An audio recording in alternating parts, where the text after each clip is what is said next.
लोगोफोर दिनै नोंथांमोननि सेराव गोदानै रिलिज जानाय मिउजिक भिडिअनि आपडेट लानानै फैलायबाय। जानो हागौ नोंथांमोना थाम्बनेइलाव नायनानै एसेब्लाबो बुजिखाबाय। लोगोफोर निकिता बर'नि बे बोसोरनि मिलौदो बैसागु मिउजिक भिडिअखौ बावैसो रिलिज खालामनाय जाबाय। लोगोफोर भिडिअनि टाइटेला जादों आर'नाइ फालि।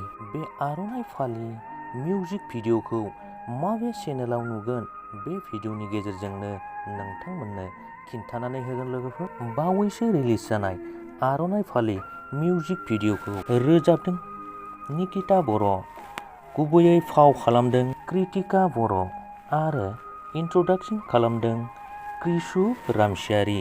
लोगोफोर लोगोसे बेखौ कनसेप्ट डाइरेक्सन आरो करिय'ग्राफि खालामदों लिसाम रामे।